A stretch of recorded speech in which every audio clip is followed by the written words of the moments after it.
আমার নাম টিনা। বাবা মা বলতেন, তুই আমাদের মান সম্মান ধুলো মিশিয়ে দিয়েছিস। জানি না আমি কি এমন কাজ করেছি যার জন্য তাদের মান সম্মান নষ্ট হয়েছে। আমি একজন প্রতিবন্ধী মেয়ে, বাবা মা আমাকে বিষ দিয়েছিলেন, তাদের চোখে আমি শেষ হয়ে গিয়েছিলাম। তারা আমাকে মৃত্যু ভেবে বহুদূরে ফেলে আসেন। কিন্তু একজন ভালো ব্যক্তি দেখতে পেয়ে আমার জীবন বাঁচান আর আমাকে তার বাড়িতে নিয়ে যান।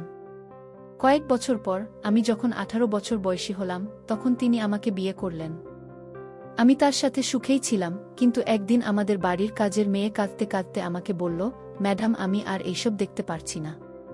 তাকে জিজ্ঞেস করলে সে বলল, আপনি আপনার বিছানাগুলো সরালেই দেখতে পাবেন এবং নিজেই বুঝতে পারবেন যে স্যার, আপনার প্রতি কেন এত সদয়।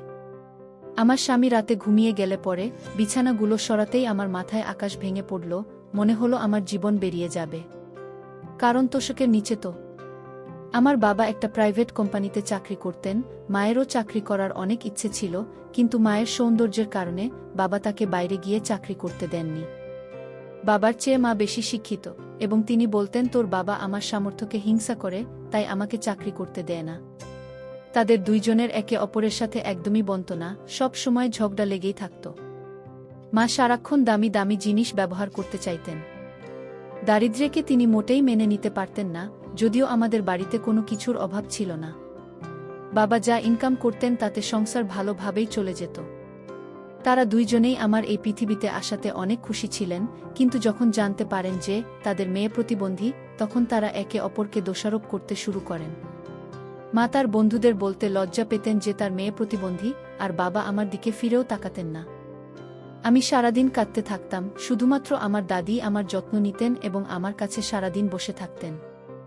এইভাবেই আমার বয়স 12 বছর হয়ে গেল, আমাকে কোথাও যেতে দেওয়া হতো না। আমি ছোট থেকেই বাবা মায়ের ঝগড়া দেখে বড় হয়েছি। মায়ের মতো সৌন্দর্য আমি উত্তরাধিকার সূত্রে পেয়েছিলাম। কিন্তু এমন সৌন্দর্যের কি লাভ, যেখানে আমার বাবা মা আমাকে ভালোবাসেন না? ভগবান আমাকে হাত ভরে সৌন্দর্য দিয়েছেন, কিন্তু চলাফেরা করার মতো পা দেননি। মা বলতেন, জানি না কোনো অপরাধের শাস্তি হিসেবে এই প্রতিবন্ধী মেয়ে আমার কপালে জুটেছে। বাবা বলতেন, যে মেয়ে নিজের পায়ে হাঁটতে পারে না, তাকে বিয়ে করবে কে? সারা জীবন আমাদের বোঝা হয়েই থাকবে। আমি চাইতাম বাবা মা আমাকে ভালোবাসুক, কিন্তু তারা আমার দিকে ফিরেও তাকাতেন না। তারা একে অপরের সাথে ঝগড়া করতে থাকতেন, আর একে অপরের থেকে আলাদা হতে চাইতেন। মা বাবাকে বলেছিলেন, আমাকে ছেড়ে দাও, আমি তোমার সাথে থাকতে চাই না, আর এর সবচেয়ে বড় কারণ ছিলাম আমি। তিনি আমাকে অনাথ আশ্রমে রাখতে চাইতেন, কিন্তু দাদির কারণে সেটা হতে পারেনি। হঠাৎ যখন দাদির শরীর খারাপ হতে শুরু করল, তখন কেউ আমার দিকে ফিরেও তাকাতো না, আর দাদির চিকিৎসাও যেমন তেমন ভাবে চলছিল। তার এই অসুস্থতার 1 মাস পরে দাদি চিরকালের জন্য ভগবানের কাছে চলে গেলেন। আমি অনেক কেঁদেছিলাম আর ভগবানকে বলছিলাম আমাকেও তার কাছে ডেকে নিতে। দাদি এই পৃথিবী থেকে চলে যাওয়ার কয়েকদিন পরেই মা বাবার ঝগড়া আরও বেড়ে গেল। মা তার সব রাগ আমাকে মেরে মিটাত। মা বাবার অনুপস্থিতিতে অন্য মানুষের সাথে দেখা সাক্ষাৎ করত। মা আমাকে বলেছিলেন আমি যেন এই ব্যাপারটা কাউকে কিছু না বলি। তারপরে একদিন কোনো একটা বিষয় নিয়ে বাবা মায়ের মধ্যে অনেক ঝগড়া শুরু হয়। তারপরে মা আমাকে নিজে হাতে খাওয়াতে শুরু করেন। আমি অবাক হয়ে ভাবলাম, মায়ের কি হলো যে তিনি আমাকে নিজ হাতে খাওয়াচ্ছেন, কিন্তু আমি জানতাম না যে এই খাবারে অন্য কিছু মেশানো আছে। আমি জ্ঞান হারিয়ে ফেলেছি। বাবা মা ভাবলেন যে আমি এই পৃথিবী ছেড়ে চলে গেছি। তারপরে তারা আমাকে দূরের একটা রাস্তার পাশে ফেলে দিয়ে আসেন, তখন আমার বয়স 14 বছর বয়স। আমি শুনেছিলাম বাবা মায়েরা তাদের সন্তানের জন্য নিজের জীবন দিতে পারেন। সন্তানের জীবনে আসা প্রতিটা সমস্যা দূর করার চেষ্টা করেন। কিন্তু আমাকে বিষ দেওয়ার সময় আমার বাবা মায়ের হাত একটুও কাঁপেনি, হয়তো তাদের ভিতরের মানবতা শেষ হয়ে গিয়েছিল। তারা একে অপরের থেকে আলাদা হতে চেয়েছিলেন, আর আমি তাদের মধ্যে বাধা হয়ে দাঁড়িয়েছিলাম।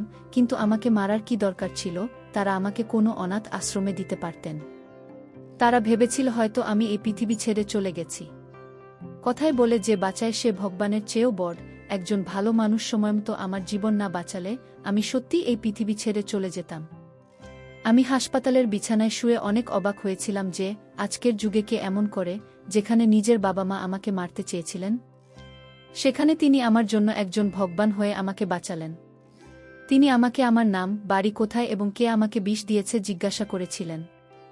লোকটি অনেক সুন্দর, সুদর্শন এবং বয়স 22 বছর থেকে 24 বছর হবে।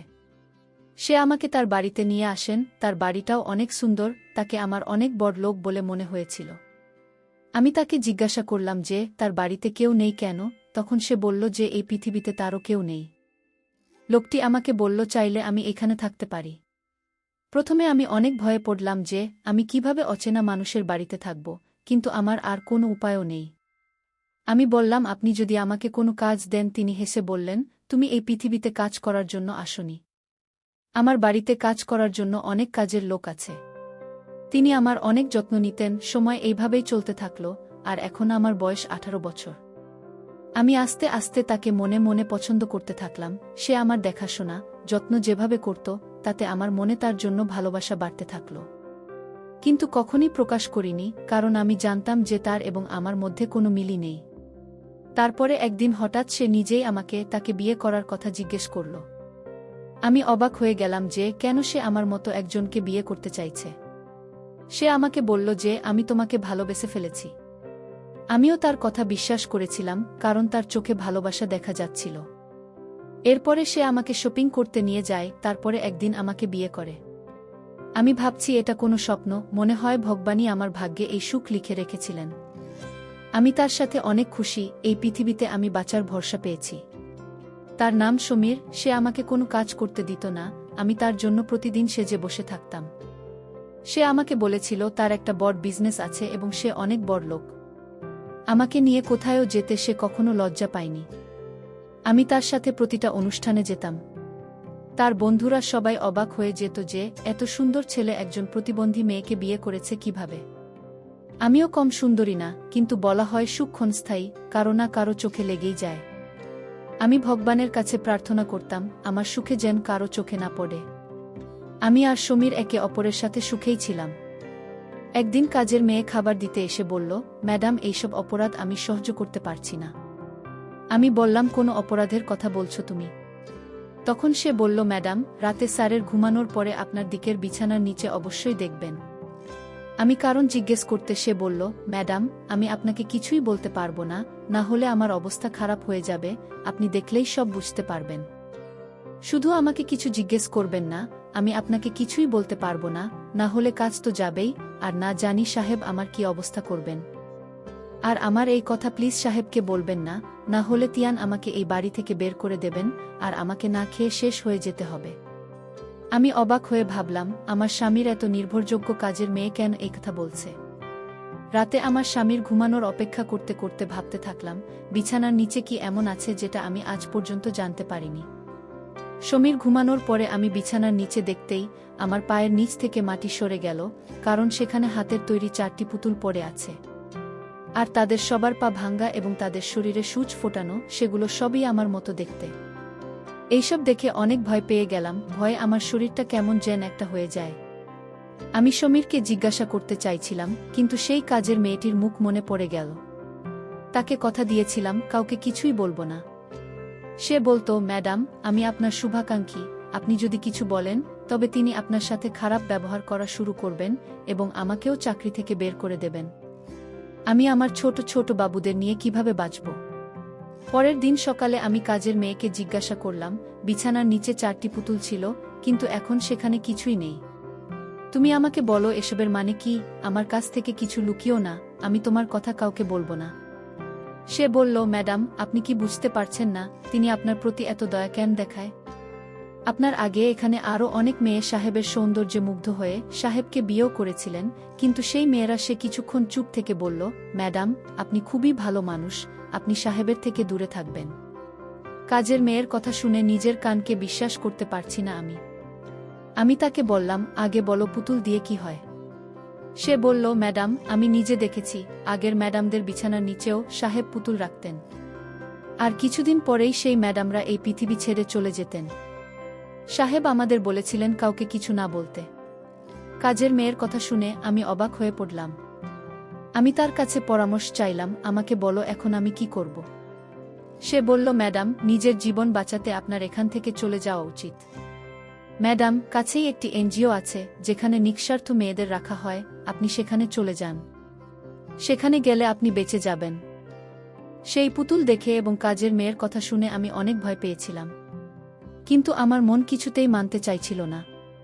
সমীর আমার এত যত্ন নেয় এবং আমার চিকিৎসা নিয়ে এত চিন্তিত। সে বলতো আমি ডাক্তারের সাথে কথা বলেছি এবং ডাক্তার আমাকে আশা দিয়েছে যে তুমি তাড়াতাড়ি ঠিক হয়ে যাবে এবং নিজের পায়ে দাঁড়াতে পারবে।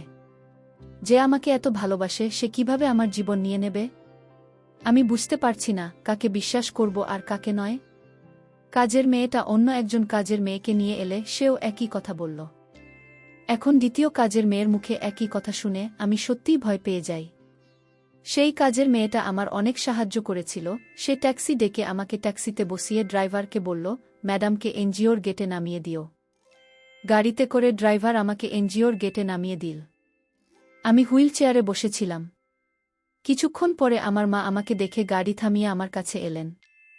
আমাকে দেখে তিনি কাঁদতে থাকলেন। মাকে দেখে আমি ভয় পেয়ে গেলাম। ভাবলাম আবার হয়তো বাড়িতে নিয়ে গিয়ে আমাকে অন্য কিছু খাওয়াবেন আর আমি পালাতেও পারব না।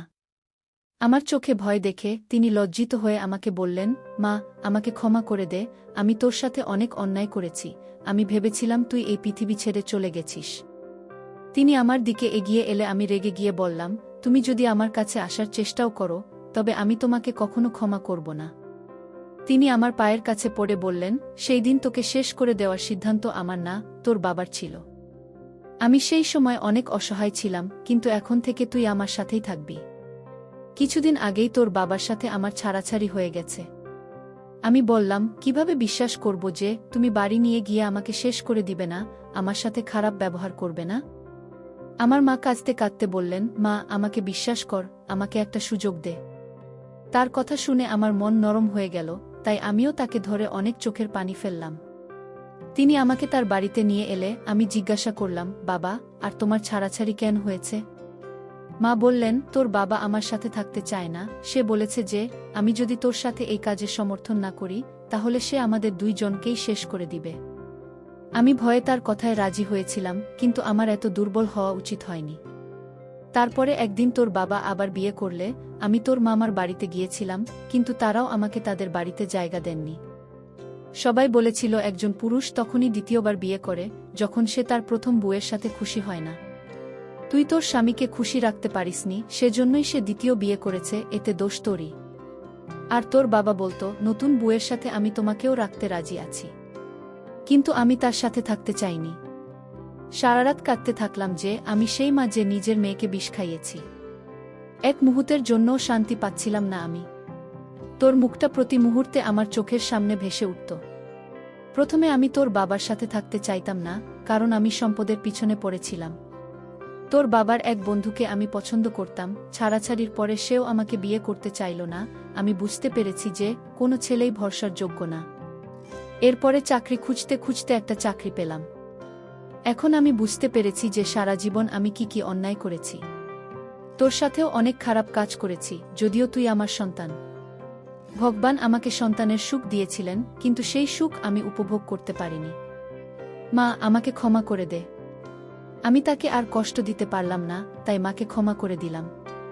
মা খুশি হয়ে বললেন, এখন আমি তোকে কখনো ছেড়ে যাব না। এতদিন কোথায় ছিলি মা?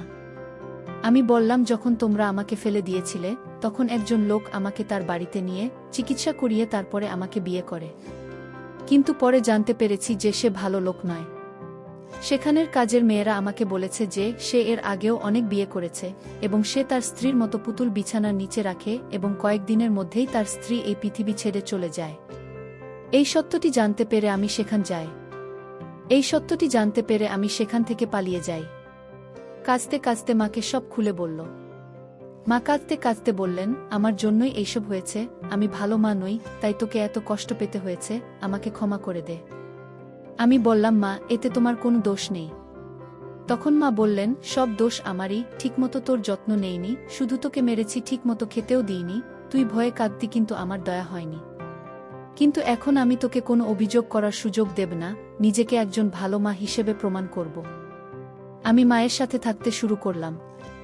আমার মা এই বয়সেও অনেক সুন্দরী ছিলেন।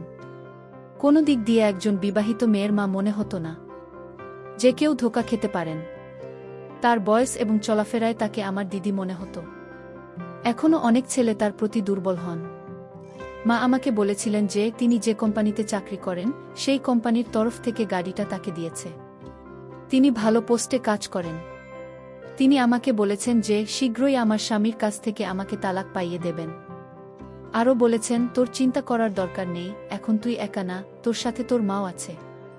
আমি খুশি হয়েছি যে আমি একা না। কোথাও কোথাও সমীর ছেড়ে দেওয়ার দুঃখ আমার মনে অবশ্যই ছিল। সমীরের স্মৃতি আমাকে কষ্ট দিত, কিন্তু যখন থেকে তার আসল রূপ জানতে পেরেছি, আমি মনে মনে ভয় পেতাম যে সে আমার সাথে কি করত। মা অফিস থেকে ফিরে আমার সাথে অনেক গল্প বলতেন। আমাকে বলতেন যে আমি আমার সব পুরানো বন্ধুদের ছেড়ে দিয়েছি, তারা সবাই আমাকে অপমান করত, তারাই আমার মন বিষে ভরিয়ে দিয়েছিল। আমি তাকে বলেছিলাম যে মানুষ ভুল থেকেই শিক্ষা নেয়। মা আমার সামনে ছাড়াছাড়ির পেপার রেখে বললেন, আমি সব কাগজপত্র তৈরি করে নিয়েছি, তুই সই করে দে। জানি না কেন ছাড়াছাড়ির কাগজপত্র দেখে আমার মনের মধ্যে কেমন করছে। আমি মায়ের কাছ থেকে কাগজপত্র নিয়ে বললাম, ভেবে সই করে দেব। আমি প্রতিদিন ছাড়াছাড়ির পেপার দেখি, কিন্তু সই করার শক্তি পাই না। মা আমাকে প্রতিদিন ছাড়াছাড়ির পেপারে সই করতে বলেন, যাতে সমীরও এই পেপারে সই করতে পারে। 1 মাস হয়ে গেছে আমি এখানে আছি। একদিন রাতে পানির তেষ্টায় জেগে উঠলাম, যদিও মা আমার ঘরে পানি রাখতেন, কিন্তু আজ হয়তো তিনি ভুলে গেছেন।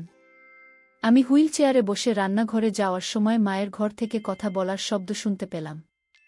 আমি অবাক হয়ে ভাবলাম, দেখি তো রাতের এই সময় তিনি কার সাথে কথা বলছেন। মা তো বলেছিলেন তিনি সবার সাথে সম্পর্ক শেষ করে দিয়েছেন। আমি মনোযোগ দিয়ে শুনে বুঝতে পারলাম একজন ছেলের কণ্ঠ। ওই লোকটা বলছিলেন, তোমার মেয়েকে যত তাড়াতাড়ি সম্ভব ছাড়িয়ে নেও, না হলে তোমাকে চাকরি থেকে তাড়িয়ে দেব। হয়তো তিনি আমার মায়ের বস, কিন্তু তিনি এত রাতে আমার মায়ের রুমে কেন? তিনি আবার বলতে থাকল, তুমি যদি আমাকে বিয়ে করতে চাও, তবে তোমাকে আমার কাজ করতেই হবে। তোমার কাছ থেকে যদি গাড়ি বাড়ি ফিরিয়ে নেই, তবে তুমি আবার পথে বসবে। তুমি এখনো তোমার মেয়েকে দিয়ে ছাড়িয়ে নেওয়াতে পারোনি। আমি এত কিছু করেছি, কাজের মেয়েকে টাকা দিয়ে তোমার মেয়েকে বাড়ি থেকে বের করে দিয়েছি, তার মনে সন্দেহ ঢুকিয়ে দিয়েছি, পুতুল বানিয়ে বিছানার নিচে রেখেছি, আর তুমি এখনো ছাড়াছাড়ির পেপারে সই করতে পারেননি। এই প্রতিবন্ধী মেয়ে যেন আমার ছেলের জীবনে না থাকে। আমি অবাক হলাম যে এরা তো আমার কথাই বলছে। নিশ্চয়ই এই লোকটা আমার স্বামী সমীরের বাবা। আমার মা বললেন, তুমি যা বলবে তাই হবে, তুমি অভিযোগ করার সুযোগ পাবে না। আমি মেয়ের মনে জায়গা করে নিয়েছি, আর ওর মনে জায়গা করতেই এতটা সময় পার হয়েছে। ও খুবই সরল, আমি ওকে দিয়ে ছাড়াছাড়ির পেপারে সই করিয়ে নেব। এখন আমি সব ব্যাপারটা বুঝতে পেরেছি। কাজের মেয়ের উপর আমার রাগ হচ্ছিল। আমি আমার স্বামীকে অবিশ্বাস করেছি যে আমাকে এত ভালোবাসে। আমি তাকে এত সহজেই ছেড়ে চলে এসেছি। যে মা তার নিজের মেয়েকে বিষ খাওয়াতে পারে, সে হঠাৎ এত ভালো কিভাবে হতে পারে? এটা একটা পরিকল্পিত ছিল। কাজের মেয়েটা ও এতে জড়িত ছিল, আর সে নিজেই পুতুল আমার বিছানার নিচে রেখে এই গল্পটি তৈরি করেছিল। আমার নিজের ভুলের জন্য অনুশোচনা হচ্ছিল। আমাকে এখান থেকে চলে যেতে হবে। আমি চুপচাপ গিয়ে আবার শুয়ে পড়লাম। আমি মাকে বুঝতে দেয়নি যে আমি তাদের সত্যটা জেনে গেছি। পরের দিন মা অফিসে বেরিয়ে গেলে তার কাজের মেয়েটি আমার কাছে আসে। সে সবসময় আমার সাথেই থাকত।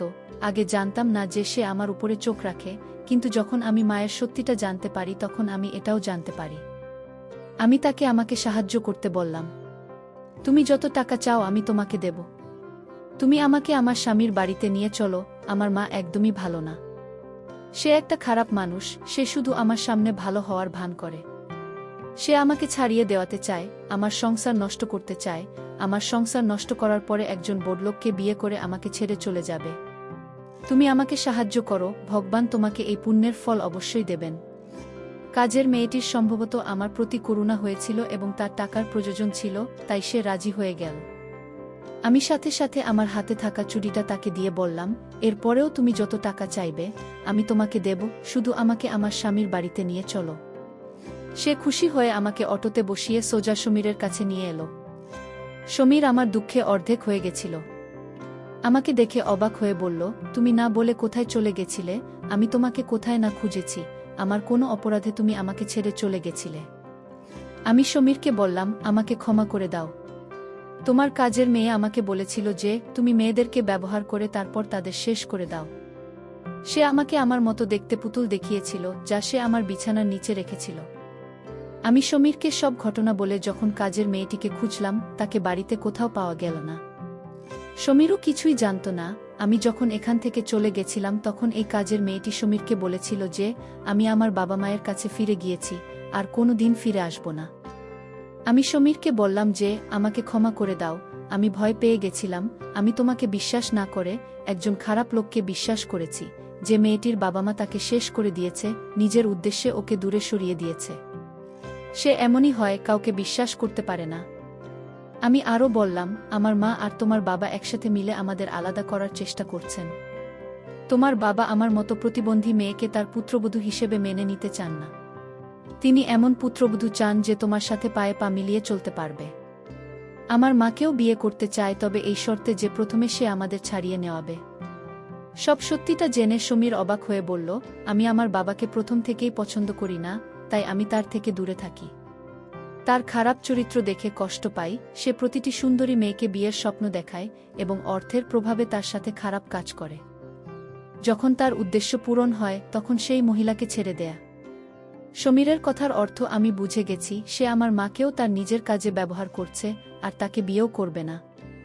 সমীর বলল, আমি তোমাকে কখনো ছেড়ে যাব না, কাজের মেয়েকে ঘর থেকে বের করে দেব। এই বলে সমীর আমাকে ধরে, সে আমাকে খুব ভালোবাসত। টাকার লোভে যারা সংসার নষ্ট করে তাদের কখনো বিশ্বাস করবে না। আমার মাও সব জানতে পেরে এখানে এসেছেন, তার ভয় ছিল যে আমি যদি সমীরের সাথে থাকতে শুরু করি তবে তার হাতে আসা সম্পদ তার হাত থেকে বেরিয়ে যাবে। আসলে তিনি কাউকেই ভালোবাসে না। মা আমাকে বললেন, আমার সাথে চল মা, আমি তোর চিকিৎসা করাবো, এই লোকটি ভালো মানুষ না, এ তোকে শেষ করে দিবে, আমি তোকে এর কাছ থেকে ছাড়িয়ে নেব। আমি তাকে বললাম, আমি তোমার আসল রূপ দেখে নিয়েছি, এখন আমি সমীরের সাথেই থাকব। তোমাকে বিশ্বাস করা আমার বোকামো ছিল, আমার বোঝা উচিত ছিল তুমি বিশ্বাসের যোগ্যই নও। তিনি বললেন, তুই এসব কি বলছিস? আমি তোর চিকিৎসা করাতে চাই। তুই আমাকে ক্ষমা করে দিয়েছিলি। তখন আমি বললাম যে সেই দিন রাতে তোমরা যা বলছিলে আমি সব শুনেছি। এখন যদি তুমি আমার উপরে রাগ করার চেষ্টা করো, আমি তোমাকে পুলিশের হাতে তুলে দেব। পুলিশের নাম শোনার সাথে সাথে মা ভয় পেয়ে গেল। আমি বললাম, তুমি ক্ষমার যোগ্য না। তারপরে আমি মায়ের প্রতি কোনো মমতা না দেখিয়ে আমাকে বিষ খাইয়ে শেষ করে দেওয়ার চেষ্টার অপরাধে মাকে পুলিশের হাতে তুলে দিয়েছিলাম। পুলিশ তাকে গ্রেফতার করে নিয়ে গেছে। আমি এই কাজ করতাম না, কিন্তু আমি জানতাম যে তিনি জীবনে কখনো আমাকে শান্তিতে থাকতে দেবেন না। কিন্তু ঈশ্বরকে ধন্যবাদ যে সব ঠিক হয়ে গেছে।